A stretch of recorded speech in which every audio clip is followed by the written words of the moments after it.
Welcome. It's February 6th, 2024.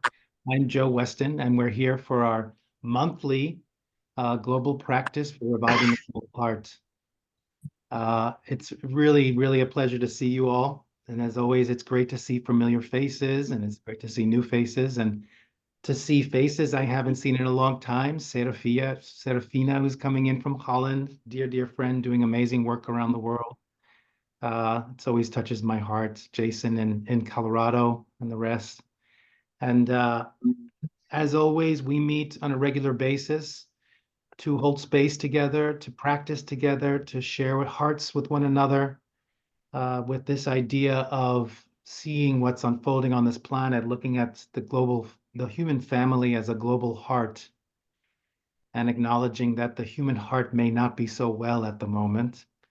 And what can we do to hold space for that?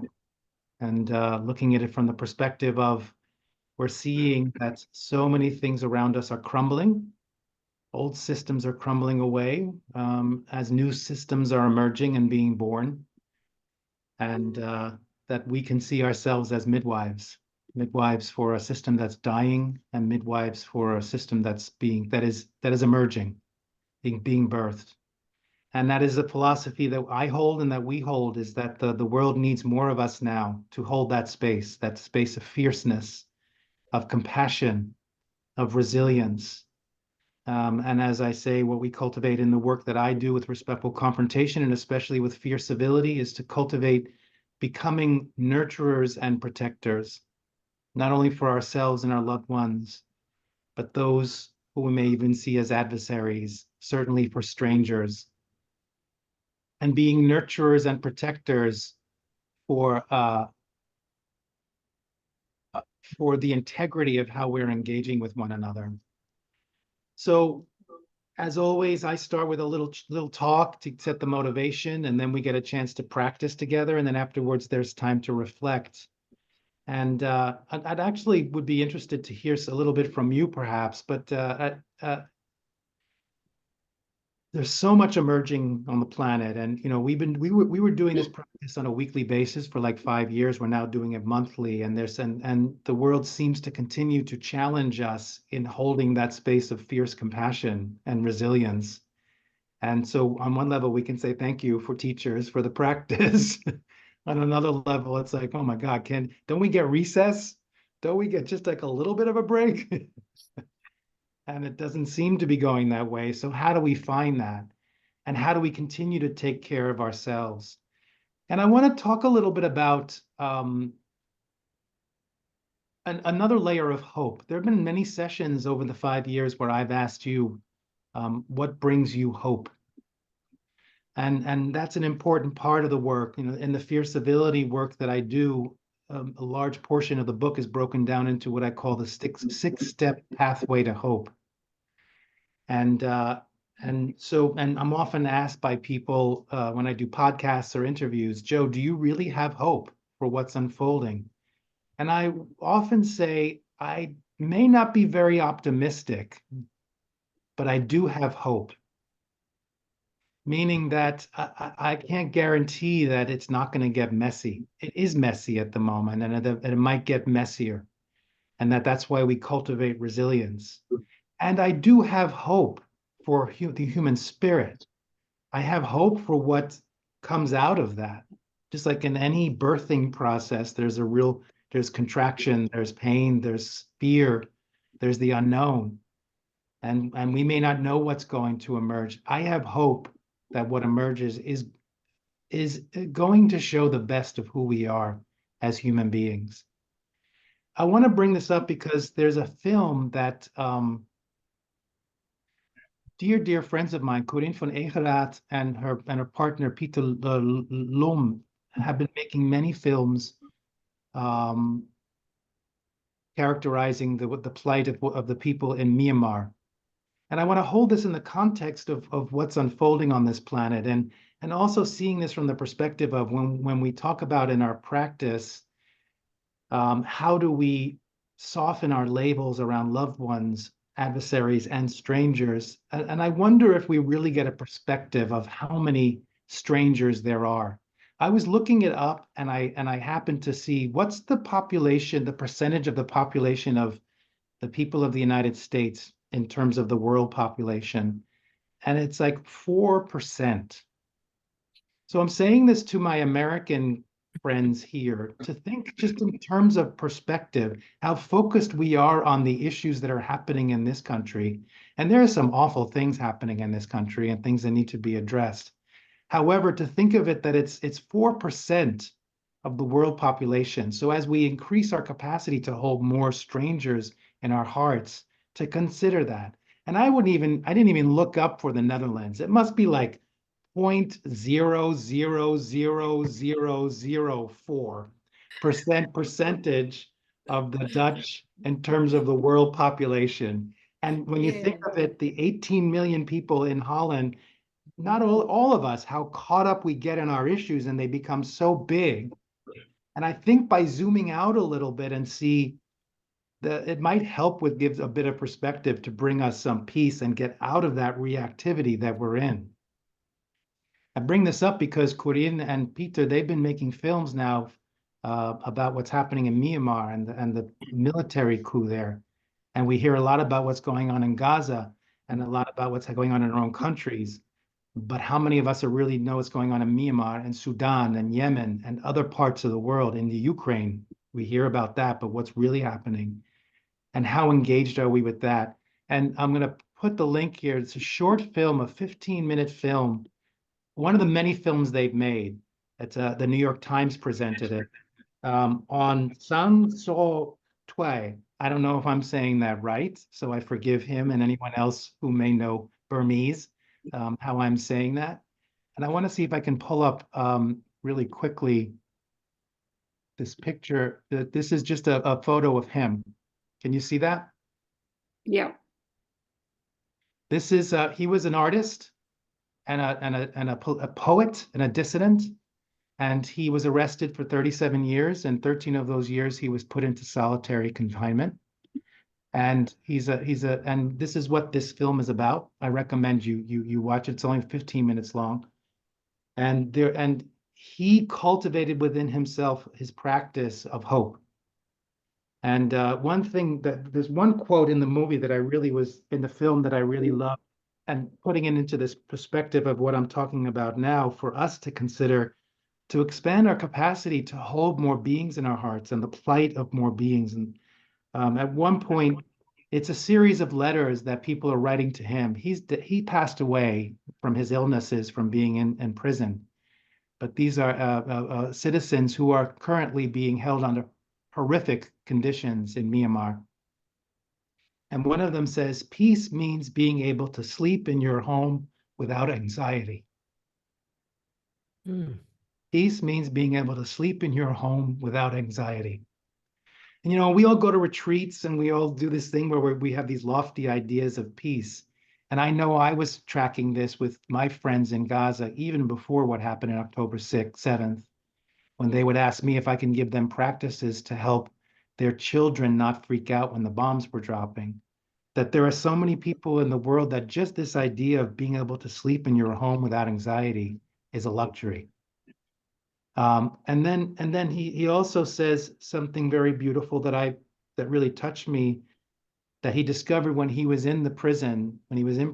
Even in great despair, you can find happiness if you renew hope.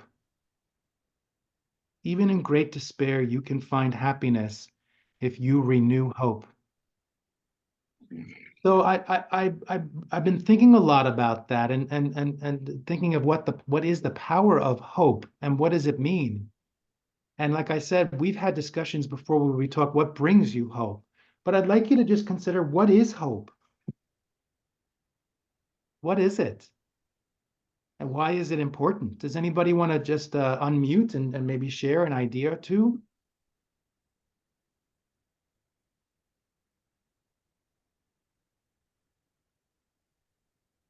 And you don't know, if you don't have an answer, that's fine. It's this is the contemplation. I would like to invite you to go into a deeper contemplation of this.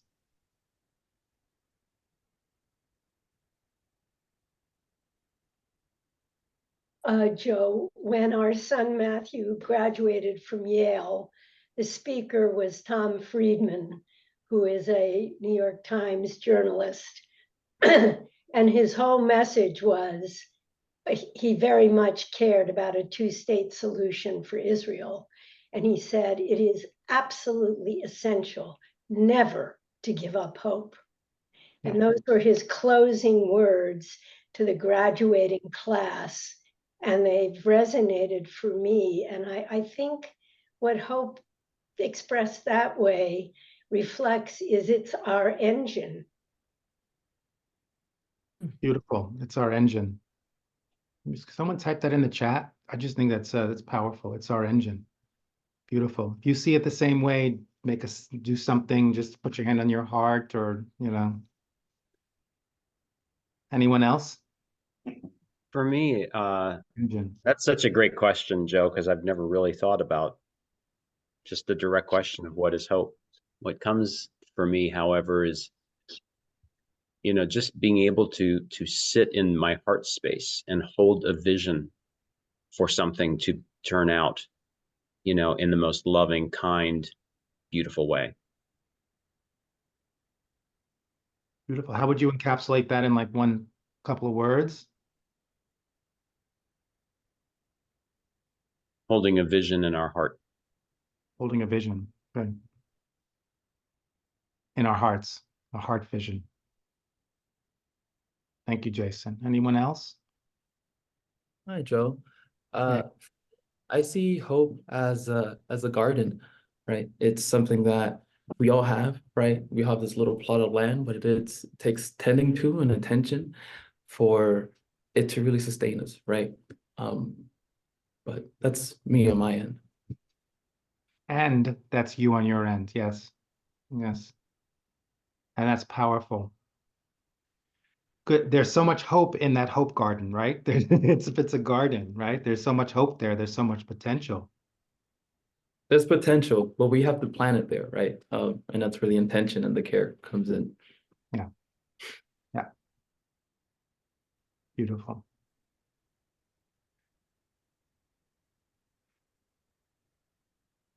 Anyone else? For me, I don't know how I would describe hope, but I know how I am when I have hope. And it means that my decisions and my actions are consistent with that thing happening in the world, that it's my expectation, and so my decisions are based on it.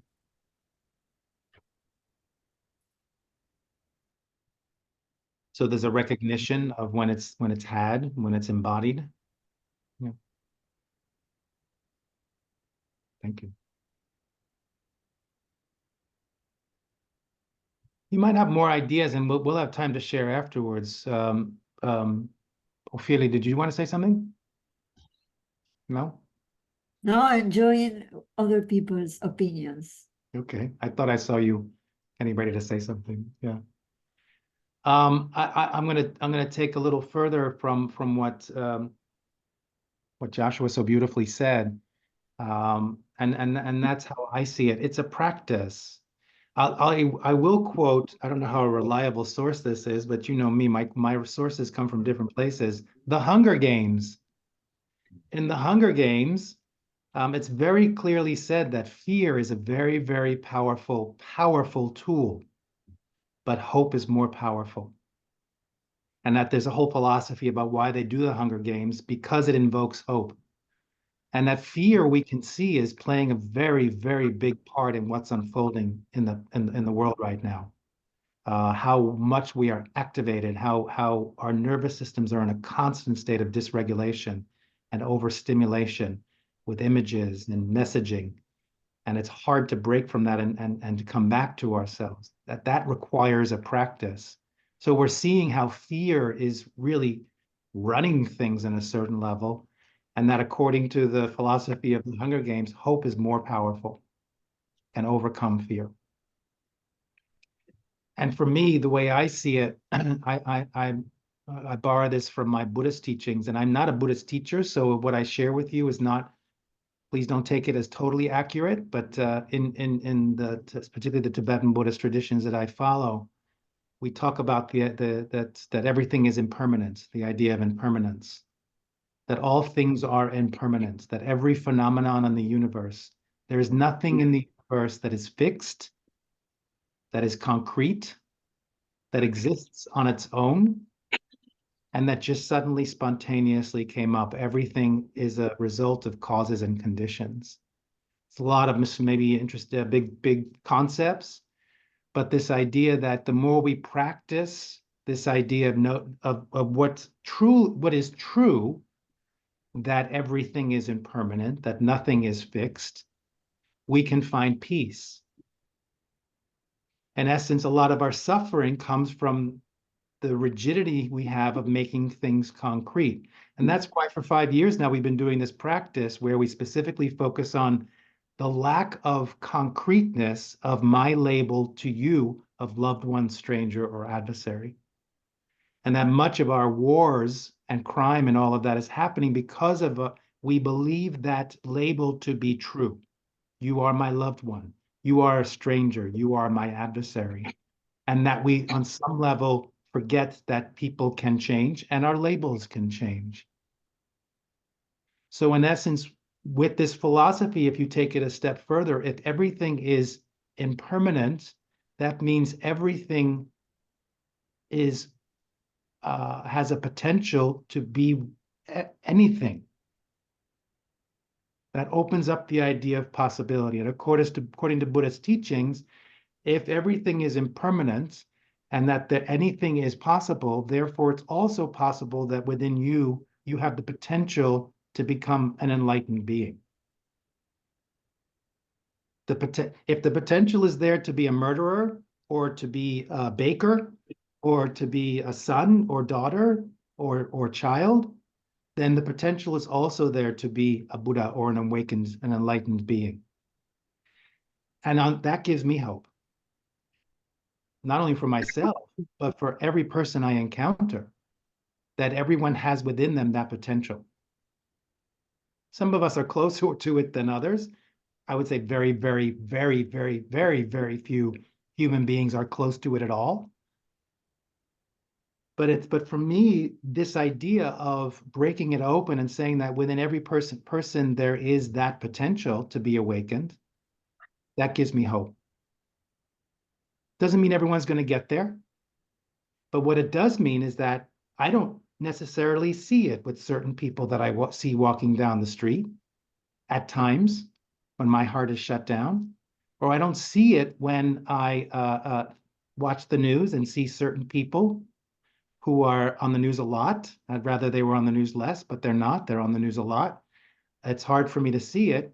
And instead of placing the blame on them or whatever, I say it's my practice to awaken, to remember that even within them, there is a potential to become awakened. And that gives me hope. And that is a practice. So in a sense, I see it the same way that you're all saying, but certainly what Joshua says is that what if we saw each person as a garden of potential? That in their hearts are a garden. And that there might be a lot of weeds and scary trees there at the moment, and Venus flytraps and poisonous plants, but there is the potential for beauty, for flowers, for nourishment, for shelter, for protection, for new possibilities. So I want to offer that up as a thought. And again, if you have more thoughts on this, I'd love to hear. But let's take this into our practice. And for those of you who are here for the first time, I'm going to lead us in I guess you could call it a meditation or a practice, where we get to bring this into practice. And we've been doing the same practice. The foundation or the structure has been the same every time. We just add different elements to it as we go. So as always, we start with power sit. And that's finding a way to sit where you can cultivate one of the definitions that we work with resilience is that resilience is a combination of presence, awareness, balance, and flow. That we break this idea that resilience is about suffering and enduring, and that we see that resilience is actually a practice of being in relationship with yourself, your surroundings, and others, more present, more aware, and in a constant calibration of your balance and flow to be in relationship with that. Bouncing back from challenges, coming back to yourself. So sitting in a way where you can find that presence, awareness, balance, and flow, sitting where you elongate your spine, so there's space between the vertebrae, elongating from the back of your head, a string pulling you up from the back of the top of your head, down through the earth.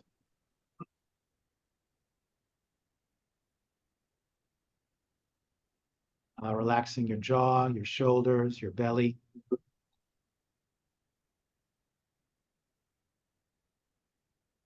Now bringing your awareness to your core in your lower belly, your center, which is approximately the width of 3 fingers below your navel and 1/3 of the way into the body. So if you were to put your fingers together, place your index finger over your navel, where your pinky resides, that's approximately the width of 3 fingers below your navel.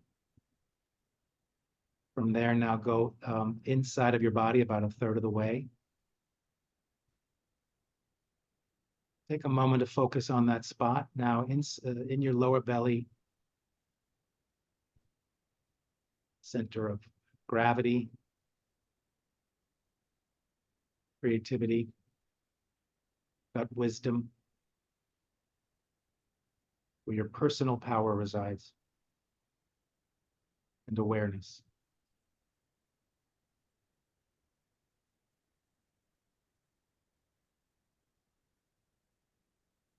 Bringing your full attention now to this place of awareness. From your center, become aware of your contact points, parts of your body that are connecting with what you're sitting on and the ground. Feeling the sensations at the nerve endings, at those places, the back of your thighs, feet.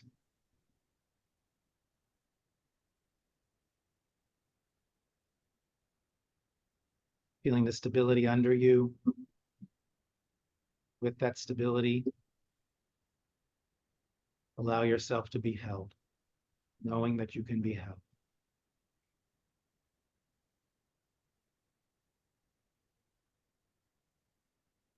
Acknowledging the land that's under you, the ground that you're on, representing the land that's under you and sacredness of that land. The people through millennia who have stewarded that land, and honoring to them. Tend to this land. And as you drop in more, asking permission to be held by Mother Earth.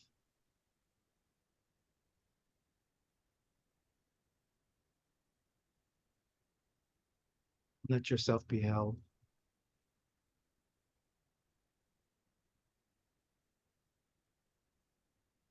Using this practice to bring you more of an awareness of the present moment. So first, from your center, now become aware of your physical body. What are you aware of? Sensations, heart rate, breath, aches and pains. Let your body talk to you.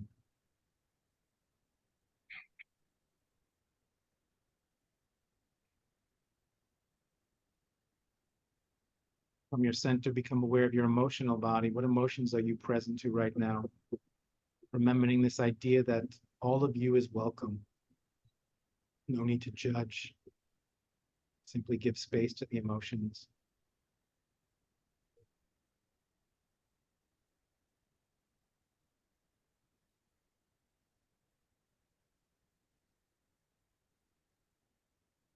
From your center, become aware of your thoughts.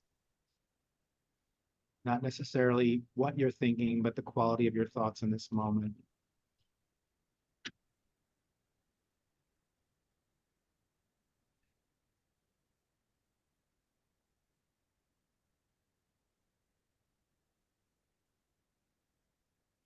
Maintaining a connection with your core, and now bringing awareness to your heart or the middle of your chest, where your heart power resides. Compassion, respect, connection, your highest values.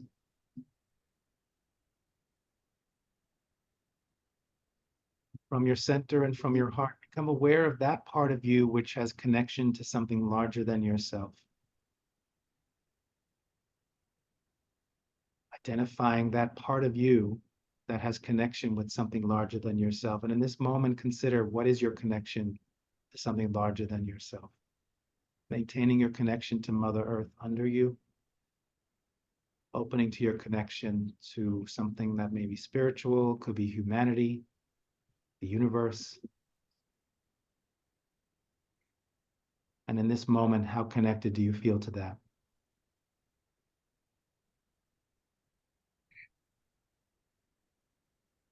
Allowing energy to flow and emotions to flow. And with this awareness now of yourself in this present moment, from your center and from your heart, take a full breath in through your nose and out through your mouth. And building on this awareness now, from your center and from your heart, staying connected to yourself, keeping your eyes closed, become aware of your surroundings, the space around you, placing yourself in a context, this acupuncture point on the planet. In all directions, behind you, under you, above you. And how might your surroundings be influencing you at this moment?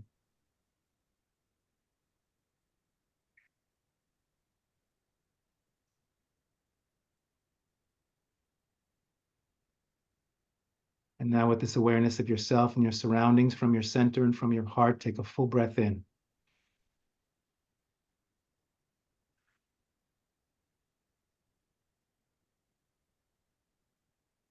And maintaining a connection with yourself and your surroundings, and from your center and from your heart, become aware of those in this meditation circle, those who are joining us for this practice, in various parts of North America, various parts of Europe, maybe other people who are not on Zoom right now, holding space with us around the world. And from your center and from your heart, with honor and respect, connecting with the center and the heart of others, personal power and the heart. And as you connect, considering how you might be influencing them and how they are influencing you in this moment.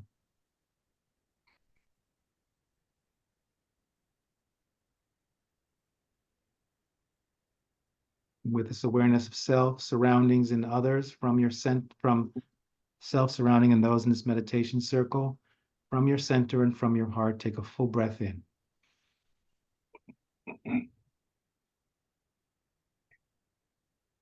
And expanding our awareness, expanding our hearts, expanding our fields from self to surroundings to those in this meditation circle, maintaining your connection and solidarity with this group as we now, from our center and from our heart, connect with all human beings, beginning with those human beings you would label as loved ones.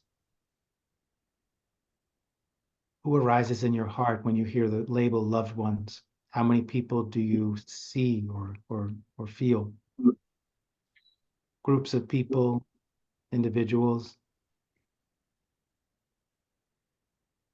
And as you stand sitting face to face or standing face to face, connecting from your personal power and your core and your heart with honor and respect, connecting with their personal power and their heart. And as you connect with them, considering the impermanence of them, the lack of concreteness of them, the interdependence of them to you and to others, and that maybe see in their heart a very small flame that represents their potential for anything. for their highest self. Imagine just with your heart and your core, seeing that in them, that part of them that has the potential to awaken to their highest self. You wake. You okay?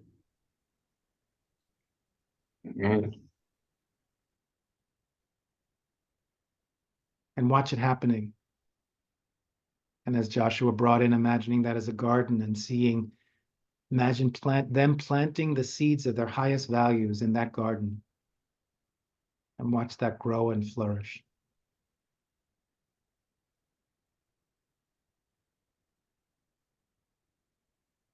Allowing energy to flow and emotions to flow.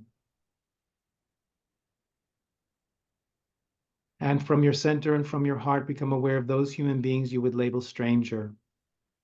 Who arises in your heart? What people do you see? Groups of people? How many can you hold in your heart in this moment? Don't overstretch yourself, but see what your capacity can be. And people that live right down the street from you, someone you saw in the supermarket, people in Myanmar, in the Middle East. Expand out of your own country's population or stay within your own country's population.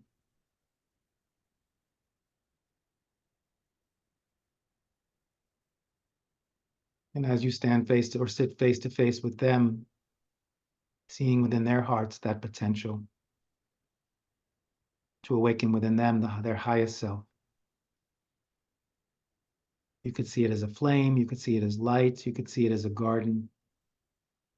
And imagine in their garden the potential in their hearts that they plant the seeds of their highest values. And just with your attention, it helps those seeds to grow.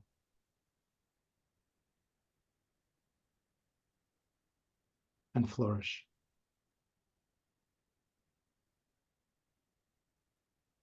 And from your center and from your heart, become aware of those human beings you would label adversary. Notice how that influences your level of open-heartedness or your presence.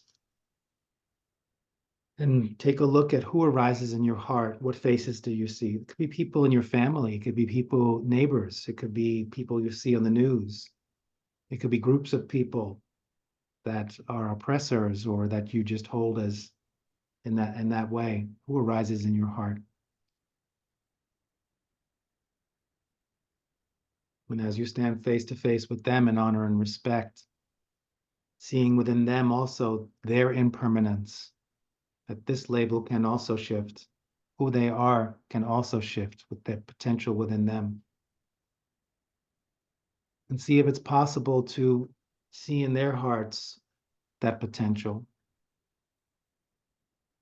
to be their highest selves. They may be far from their highest values, or maybe not. That's our judgment or our assessment.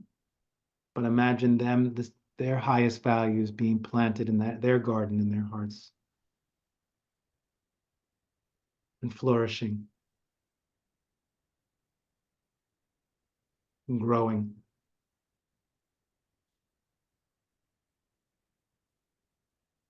And that in the hearts of all human beings now, just noticing with this practice that you've done so far, that what resonates from their heart is enough to nurture us all,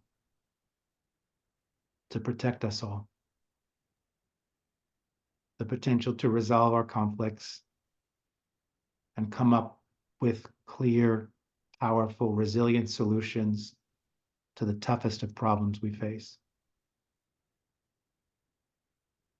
Imagine how that potential and what you're generating spills out to all creatures on this planet, benefiting them. And how that potential just rests in Mother Earth and brings her joy.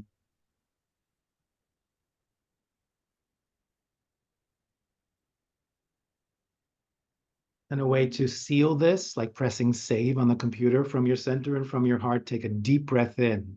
Just take this fully into your full being, taking it into your heart. noticing the impact that this imagery is having with you. Imagine walking through the world with this. Allowing the energy to flow and emotions to flow. Allowing all human beings to flow into your heart now as you bring your awareness back to those in this meditation circle. And just share this moment. Just visualize us sitting in a circle or the squares on the screen. That we hold this with each other. We've generated this together. And an honoring for each person in this circle. And for those in this meditation circle, allowing them to flow into your heart as you bring your awareness back into your space, into your surroundings, the room you're in. Filling this potential, this hope, your whole space with it. Grateful for what you have. And maybe even the capacity that you can sleep in your bed tonight with no anxiety. Allowing your surroundings to flow into your heart as you bring your awareness now back to yourself. And doing the same practice now with yourself, seeing the impermanence of who you are. And therefore the potential within you to activate and awaken the highest within you. See your own heart, see it as a flame or as a garden, and you're planting those seeds for your own awakening, for your own happiness, your own highest potential, for your benefit and for the benefit of all beings. And as a way to close this practice, I invite you to take one more deep breath in through your nose and out through your mouth. Remembering this in your body, the muscle memory, imagining now as you slowly open your eyes that you can walk this who you are right now into the world. And as you look around the room, shake your body, stretch your body. Take a look at what's on the screen. And imagine that by doing this on a regular basis, you can practice this so that it becomes easier for you to remember this even when you're walking on the streets or in your car in traffic, for instance.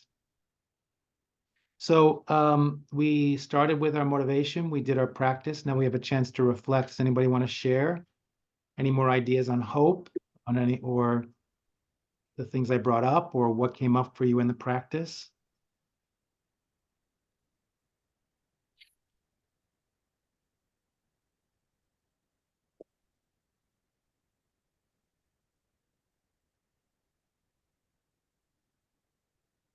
Yes. Can you hear me?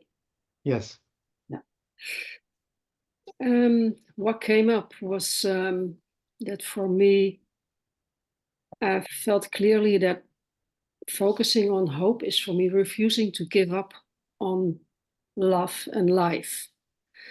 And when I'm moving out of that feeling, that I also lose hope. And sometimes I do lose that. Sometimes it's just so overwhelming. And the way to find my way back is to just focus on love and life and refusing to give up on that. It's not a possibility to give up on that. And like Joshua said, it's like a garden, and in a garden, there are the how to say this, the seasons. And like now, the season is winter. Here it's really dark. I'm in Amsterdam. It's raining for months already. It's gray. And it's sometimes hard not to lose hope. But I have to remind myself that in nature also, you know, something, it's beneath the ground. There's always life underneath.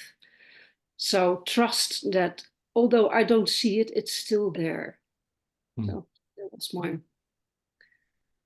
was what came up. Thank you, Serafina. Serafina is a poet, so you can tell, I can tell.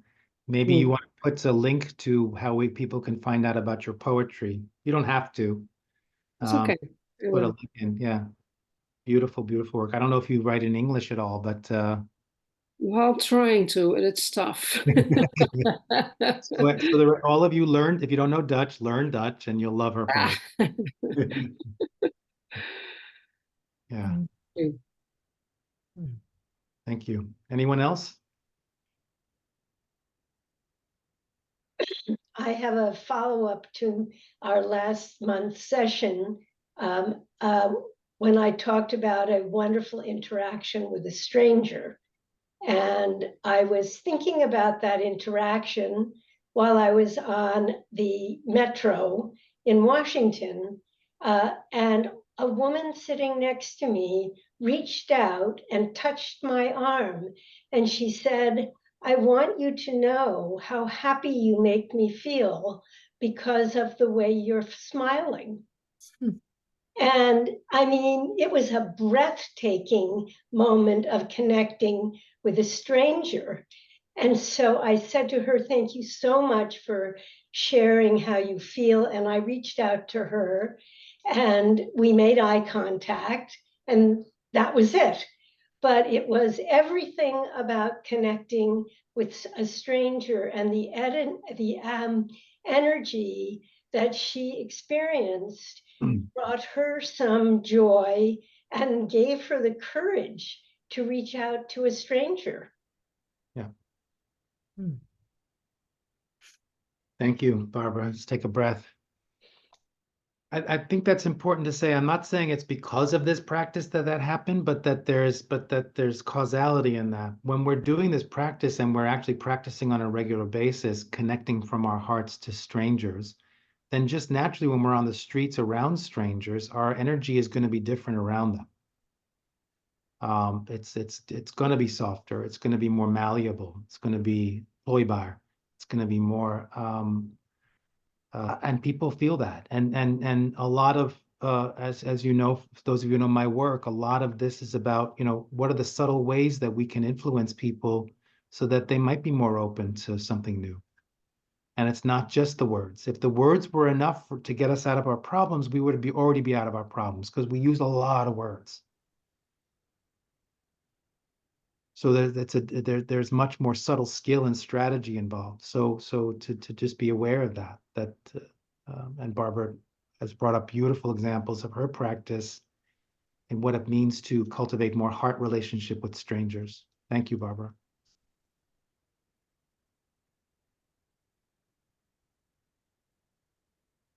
I've been feeling, as we're talking about hope today, the power of imagination and connection and spaciousness. And when you were leading us in the meditation, I was just feeling how there's such an assumption that I was feeling like a green, yellow, red, like the heart people, you know, the loved ones are green and the strangers are yellow, like don't know what's going on in that heart. And the adversaries are like, "Oh, danger, Will Robinson, like bad heart," or, you know, like bad person. And that's such a huge assumption. Yeah. Massive assumption. And I'm a firm believer that however obfuscated or protected a heart is, at the very center of all of us is like divinity. So if we can use our imaginations and use our connectability to kind of touch people, not physically. I mean, I have to worry about my own self because I touch everyone and it's not good. But anyway, but to touch people with our energy, that then allows them to feel connected instead of pushed away.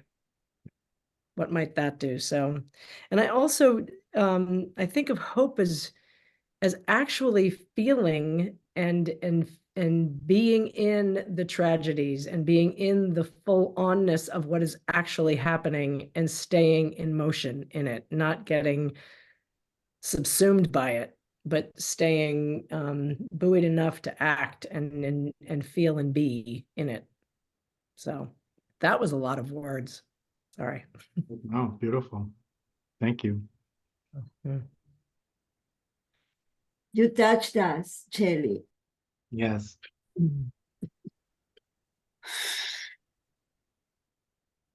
Hmm.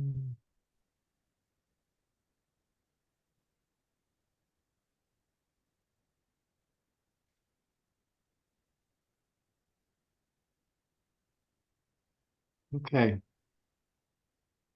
Well, we'll do a dedication in a moment to close this out, but just a couple of things. You know, we're here every month now. Claudine, if you could put the dates for or whatever you want to put up, you can just put up all the links you want to put up. But we've got them scheduled for March and for April, and then we'll schedule them out for the rest of through the summer. As always, if you want to tell people about this, it's great to bring in new people or remind people who've been here to have them come back. I am so grateful that you all are here. If you want to find out more about what we're doing with the Weston Network and with these events, you could just get on 𝗪𝗶𝗰𝗶 and get on our mailing list to get updates. If you want to make a donation for this, I offer it freely.